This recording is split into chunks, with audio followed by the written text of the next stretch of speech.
Do you know what you need to do to become a data engineer? So, in this video, I'm going to talk about the career path as a data engineer and what all the technical things you need to do to travel that data engineering career goal. Let's see how we can achieve that.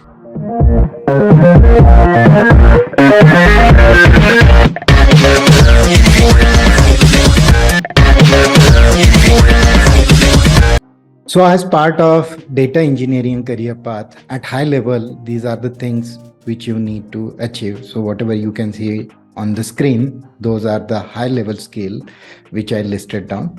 Let's deep dive in each topic and see what are those things.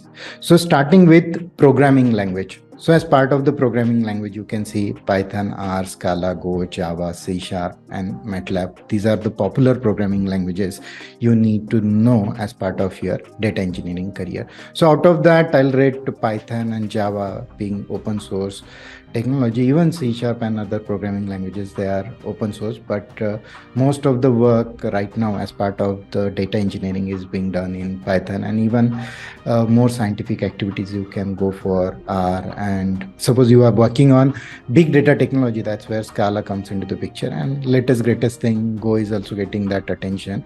And suppose you are working on Microsoft technology, that's where C Sharp is more popular, and more towards data science activity, MATLAB programming language is also very useful. Now coming to so again, out of all these programming languages, you need to know at least one programming language in depth. So when I talk about Python, so these are let me zoom it. So these are some basic skills, some intermediate skill, and being expert, the deeper concept about that programming language. So these are the things applicable for each programming language here right now. Now coming to the next part, which is about operating system. So if you see, most of the servers or most of the product right now, they are deployed on Linux operating system, and that's where you need to know some deeper concept about Linux operating system, or you need to be at least moderate in Linux scripting. So alternative to Linux scripting, nowadays Python is being used extensively. And suppose you are working on Microsoft platform, so that's where you need to know PowerShell scripting and other common things like how operating system works in general, memory management of operating system, inter-process communication and their management.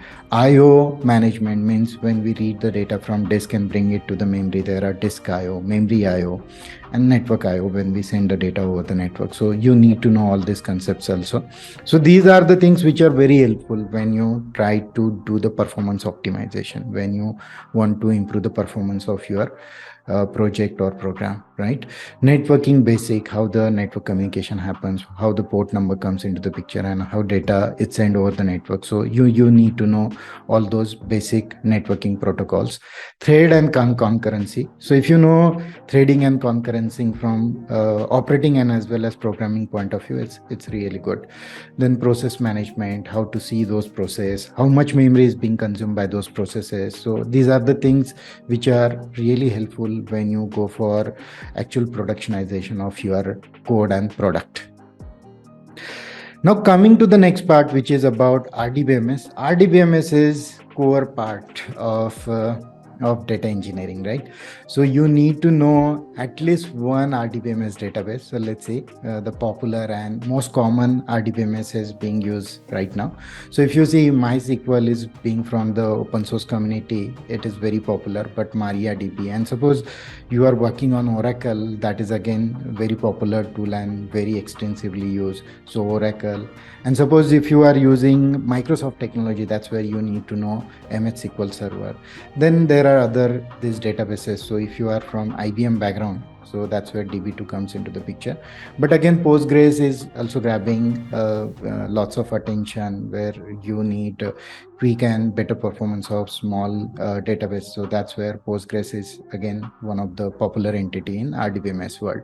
So when I talk about RDBMS, no doubt it is all about SQL, right? So you need to know DDL, DML, DCL, joins, trigger, function, views, indexes, query optimization technologies. And when it comes to the designing, so you need to have a basic understanding of acid properties, data modeling, diagram, domain, and its requirement understanding. So in which domain you are working, so all the entities and how to convert that domain understanding into actual low level designing. That's where these things are very useful. So that is about DB developer path. Let's see what you need to know as part of DB administrator. DB administrator is again wider and greater job. So when I say DB administrator, wider and greater job means you are really master of that product. So we saw these products, right? Means MySQL, Oracle, MS SQL. So these are those products. So you need to know how to install them, how to configure them, various configuration properties and their specific use during optimization and doing the activity on that RDBMS product.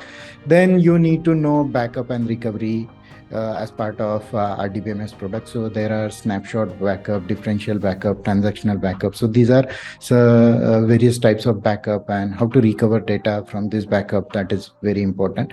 Then you need to design disaster recovery strategy. So that's where something goes wrong in your server, so you will be in a position to recover the data, right? That's where disaster recovery is very important. Performance monitoring, data replication strategy, storage management, access management, it's very important, right? So when you give access to the database, you need to know, you need to control various users, and you need to manage their authentication and authorization process. So that's where access management plays very important role. Capacity planning, it's very important as part of DBM. So suppose you configure your database on one hard disk and that hard disk is getting filled up, then you need to see how you can make it scalable. So there are vertical scalable solution, horizontally scalable solution. So according to your solutioning strategy, you need to plan and monitor those activities. So that's where alerting solution also plays very important role. So I missed out that here. So you see here, I already mentioned alert configuration and management. So whenever things go wrong or reach to the capacity, that's where you need to get those proper alerts. Then DB tuning, troubleshooting, log monitoring, release management. This is very important. So when you upgrade your product from one version to another version, so you need to take care of lots of activities. So that's where release management plays very important role as part of your DBA environment. Multi-tenancy environment. Suppose you are giving compartmentalization solution where multiple tenants are coming on the platform, your RDBMS platform, and you are giving them guarantee that these many resources will be available for you. So that's where this multi-tenancy environment comes into the picture. Job monitoring, so profiler, and wherever anybody submit that query, you need to be in a good position to track that query and provide the solution for that query. So when I talk about RDBMS solution, there are cloud RDBMS databases also. So right now, those are also very important. So when I'll talk about in subsequent videos about individual cloud solutions, so generic AWS, Azure, and Google Compute, so that's where I'm going to cover this point, cloud RDBMS. Now coming to the next topic, which is about ETL or integration services. So that is extract, load, and transformation. So again, very popular activity when it comes to the data massaging, where we have very good graphical tools, and using those tools we can really massage our data. So that's where Informatica Power Center, which plays very vital role. So very old and powerful tool and being used by many organization. Then SSIS, suppose you are on Microsoft technology, that's where SSIS is very popular tool. Then data stage is IBM popular tool, and in case of Oracle, we have Oracle Data Integrator, Talend, Pentaho, even MuleSoft and NiFi. Suppose you are working on a big data space, so Cloudera has this NiFi tool. So that is also used to do the data transformation. And TeamSet, these are some of the tools you need to use as part of your ETL activity. But again, you don't need to know all these tools, right? So according to your environment, according to your learning platform, you have to choose that one tool and master it. No need to learn each and everything in all these toolkits. Now moving to the another concept which is data warehouse. So before big data coming into the picture, and even today also, lots of use cases are being deployed as part of the data warehouse solution. So in data warehouse solution, we have star schema, snowflake schema. So if you are from data warehouse background, you may be aware about this modeling tools, right? I mean, modeling concept, star schema, snowflake schema. So again, we have a fact table, dimension table.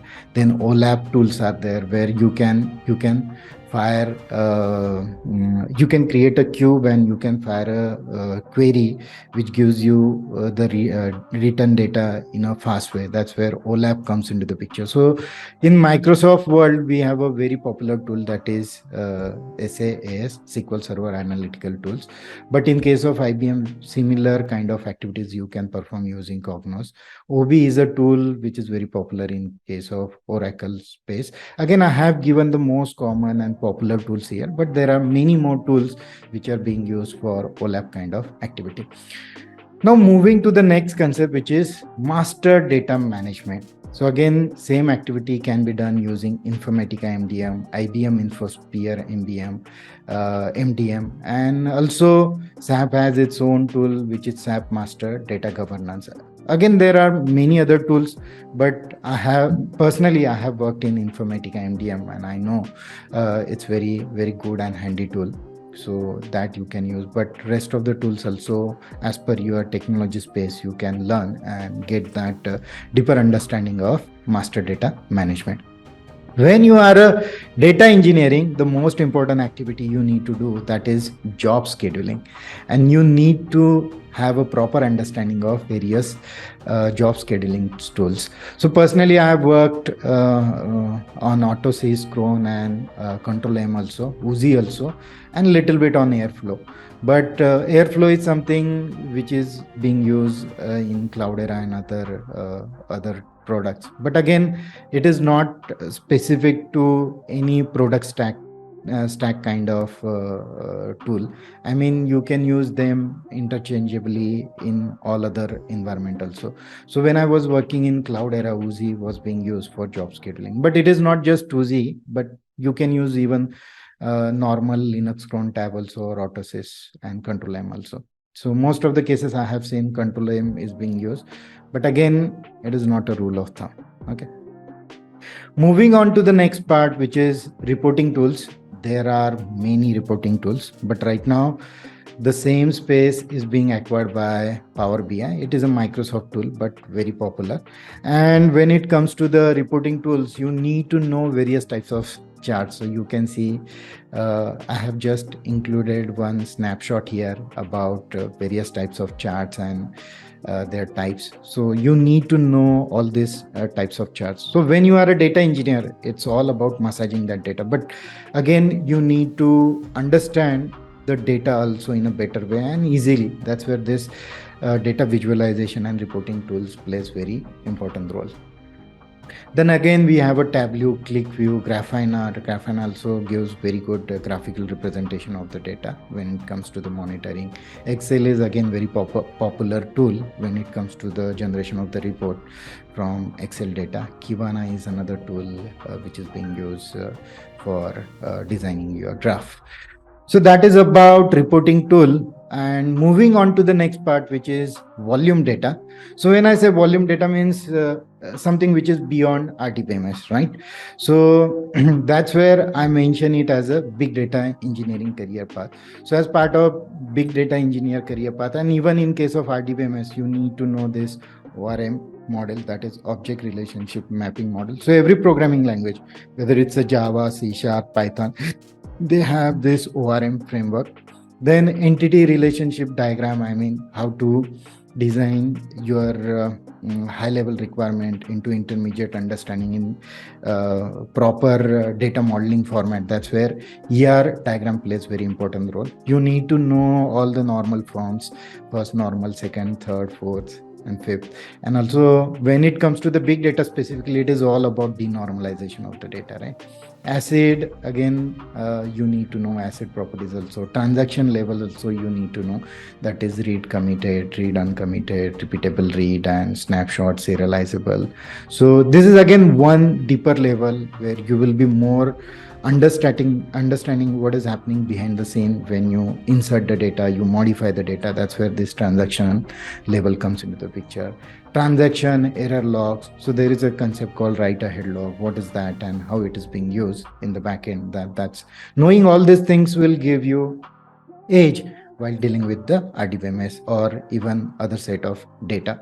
Performance profiling, CAP theorem is very useful. I mean, what kind of data is suitable? What kind of data solution is suitable for what kind of business problem? That is categorized in three things, that is consistency, availability, and partitioning. And based on that, you can select that particular database. So CAP theorem and its understanding is also very important if you are planning for that data architect and data molder role. Then high availability is very important. So if one database is going down, you need to have another database. That's where high availability, database indexes, data replication, sharding strategies, right? MongoDB uses sharding a lot. So you need to know sharding strategy. Data security, no doubt, it's very important. Means data at rest, data at motion, right? Accessing that data. So these things are very important when it comes to the governing of your data. Then as a big data administrator, you need to set up and configure that particular product, right? Hardware provisioning, you need to provision those hardwares. So specifically in case of Cloudera, there is a multi-tenancy concept, and that's where you need to know FIFO scheduler, fair scheduler, capacity scheduler. So Cloudera data platform uses capacity scheduler by default, but internally again, you can categorize the scheduling of the job using FIFO and fair scheduler. So this is something which is related with big data, but again, other platform also, if they are implementing multi-tenancy platform, so similar kind of algorithm they might be using in the backend. Then how to take up the backup and recover data from that backup. HA, already we talked about it, right? Capacity management. So whenever you are dealing with distributed kind of data storage, you need to know how much data is being stored in one disk and how you need to take care of those things. So that's where capacity planning plays very important role. Alert management, again, very important aspect. Performance optimization, troubleshooting, data security and governance, as we already talked about it, right? Log clearance, that's very important. Most of the product by default, they clear the logs, means they keep 7 days data or maximum 15 or 1 month's data. But even suppose you have your own customized logs, so you need to come up with the log clearance strategy. Then let's talk about some of the big data technologies. So out of that, I extensively worked in big data, that is Cloudera. And let's see a few things about Cloudera. So this particular slide is not advertisement of Cloudera, but my experience I'm sharing here. So when we talk about big data, it is all about HDFS. Right now, Ozen is also coming into the picture and is being productionized. Then MapReduce, Tej, these are the old entity. But out of that, Tej algorithm is still there. Then Spark, we have a Apache Levy server on top of the Spark. So some of the things as part of microservice kind of submission you can do using Levy. Impala, Solar. Solar is for such kind of activity. Yarn, by default, we know as part of the distributed scheduling algorithm or distributed task scheduling algorithm, we use Yarn. Then Kudu, HBase is mainly for NoSQL kind of activities. But again, on top of that, right now we have Apache Phoenix tool, which gives you SQL-like capability on top of HBase. Then Scoop, if you want to move the data from RDBMS to Hadoop to RDBMS. So those things we can achieve using Scoop. Hive, again, very popular and powerful SQL engine. Woozy is for scheduling, as we saw in the previous topic of data scheduling. Apache Ranger is being used mostly for security kind of things, means authorization, authentication. So in case of Hive, you can give column or row level access also, and that can be managed using Apache Ranger. Apache Nox is again popular tool to set up your proxy server.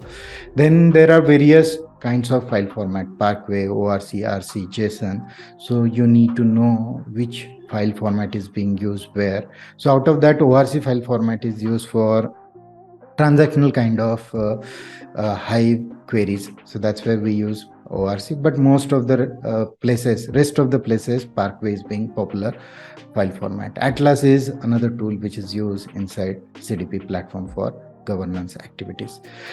So that is about CDP platform, but there are Cloudera streaming platform also, like Flink, Kafka. I mean, in Kafka, again, you have a Kafka stream, Kafka registry, Kafka Connect, Kafka messaging manager, stream replication manager, cruise control. So these are some of the things you need to know as part of your messaging framework, that is Kafka.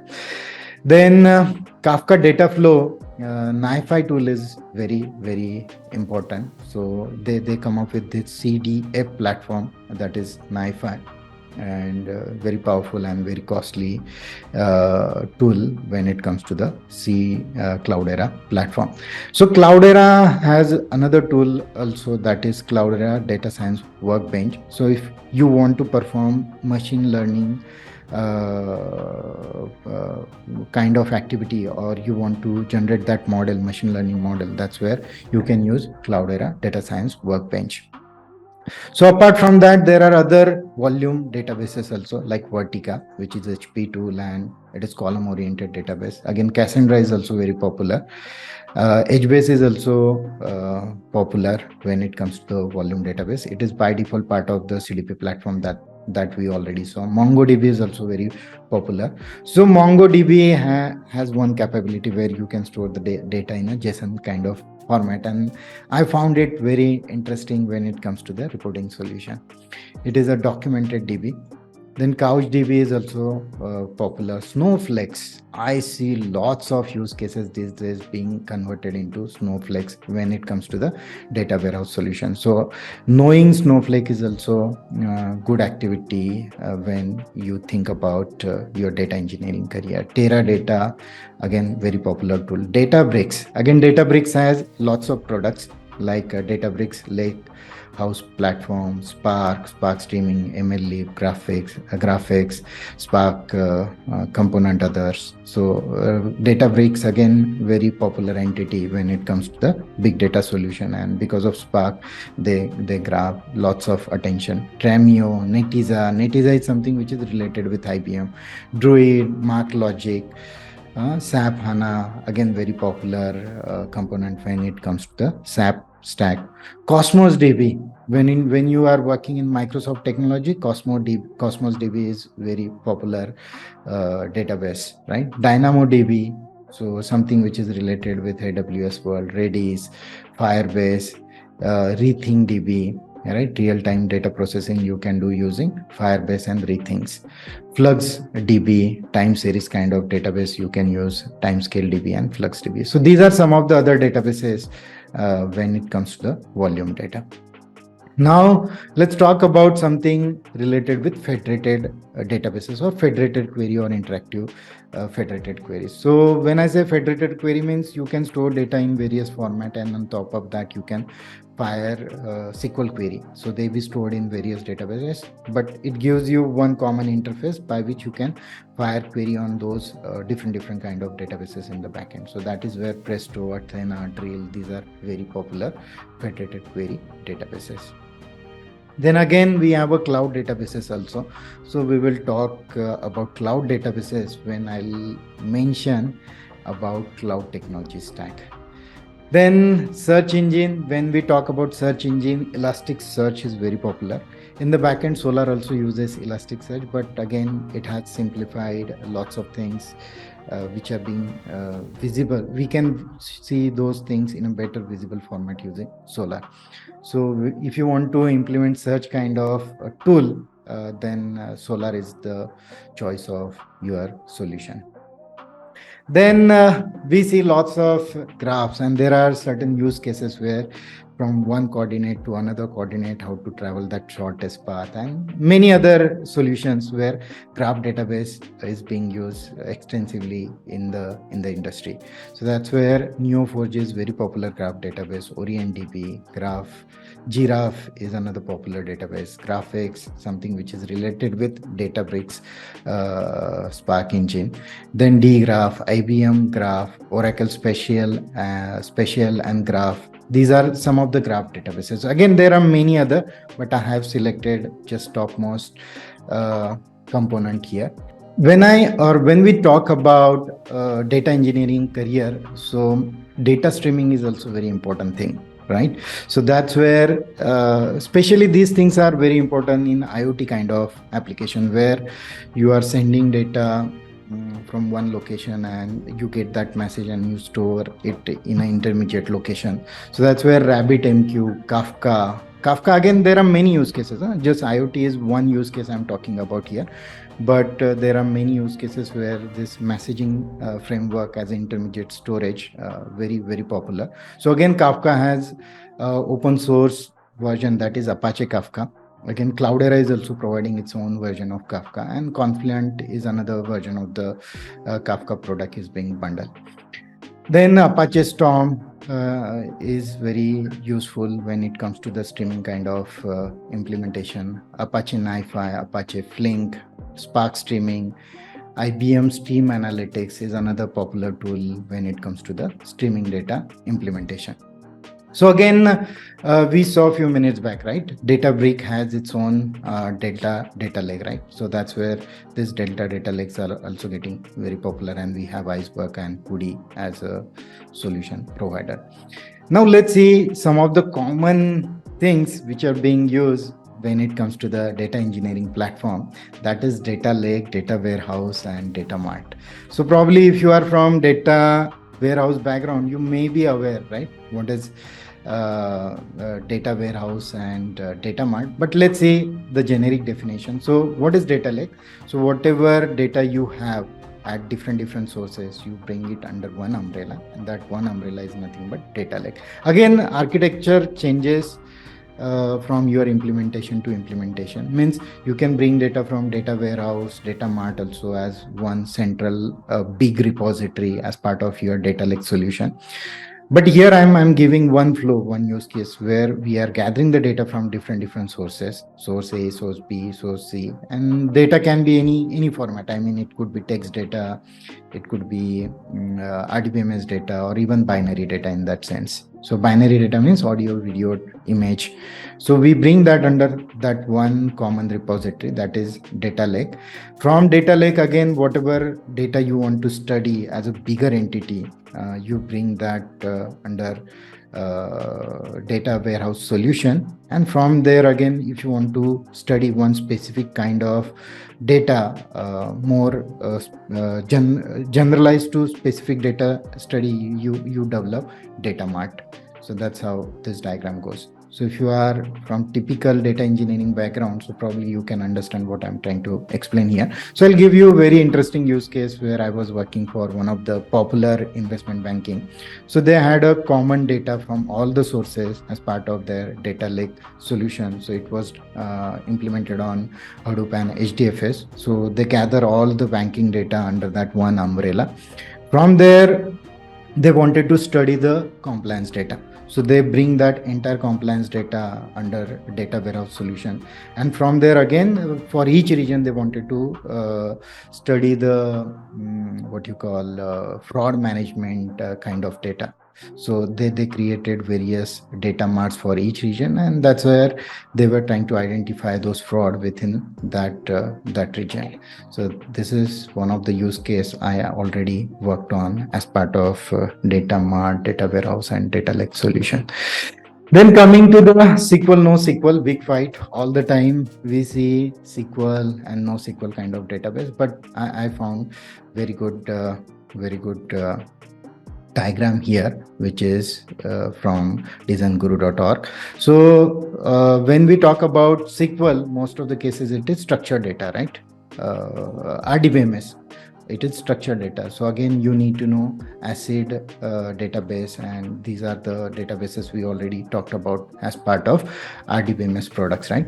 Then analytics, where we have a columnar database where Snowflake, Druid, and Databricks, these are some of the structured databases available, and you can perform analytic in column oriented fashion. So that is where Parquet database or Parquet file format comes into the picture, right? So that is all about structured database, where you have specific rows and column kind of database. Then another type of database, which is semi-structured database. So we have a dictionary kind of database where we have a key value pair. That's where Redis, DynamoDB, Cosmos DB, these are popular databases. Wide column databases, so means you can dynamically create the column in these databases. That's where Cassandra, HBase, and Bigtable are very popular databases. Then graph databases, few minutes back we saw, right? Neo4j, OrientDB, Giraffe, these are popular databases. Nested objects, that's where Mongo, it's a documented database.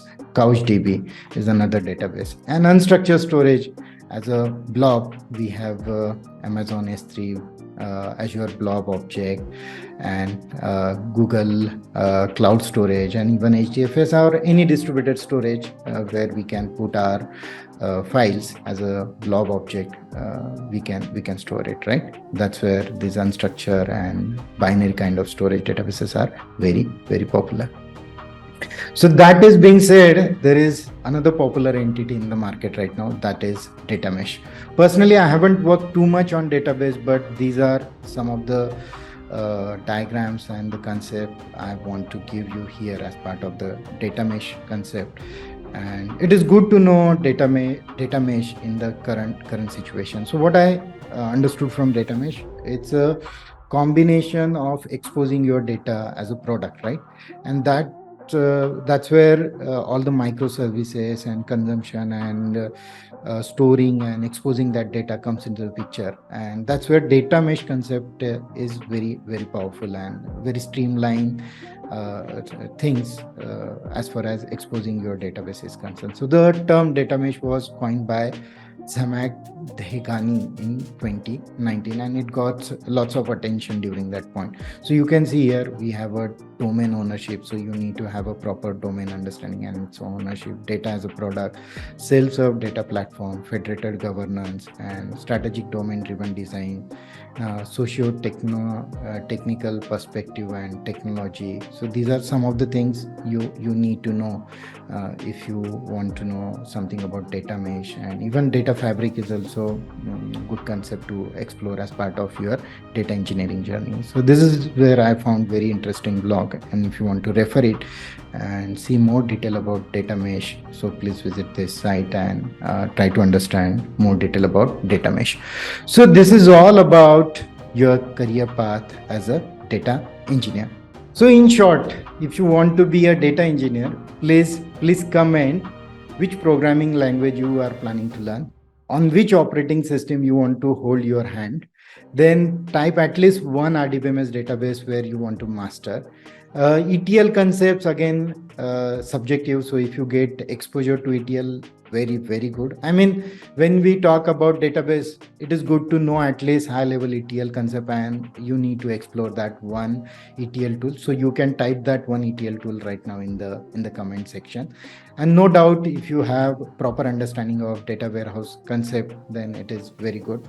Then MDM database, as we talk about, you need to select at least one scheduling tool where you are popular. Again, these scheduling tools are very simple. So even if you understand one scheduling tool, you can easily understand rest of the scheduling tool.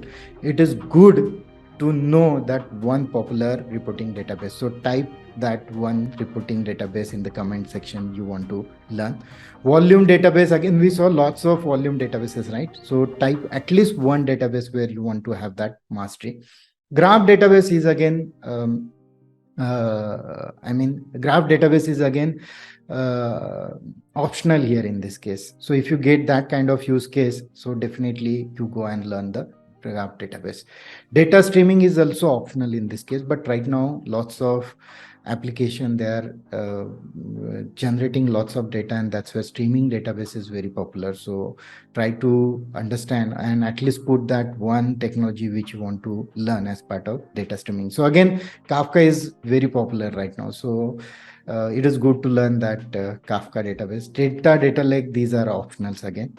You need to know all these concept: data lake, data mart, data warehouse. Again, whatever structured, unstructured, and semi-structured databases we saw, select that one particular database out of all these three category where you want to have a mastery. And good to understand this data mesh and data fabric concept also as part of your engineering journey. So please select that one programming language, one operating system, RDBMS database, one ETL tool, and one job scheduling tool, one reporting tool, one volume database. In the comment section, put all these details. And as we saw, structure, unstructured, and semi-structured database. So select that respective category of database as part of your. So this is all about data engineering career and its technical path. Again, you don't need to learn all these things. Select that one particular piece out of all this category and try to go into more depth of that one database and that one particular technology. And the rest of the things you need to learn as part of your supportive journey. So all the best, and please put comment, as I mentioned in my previous slide, which particular technology you want to master. Thank you for listening.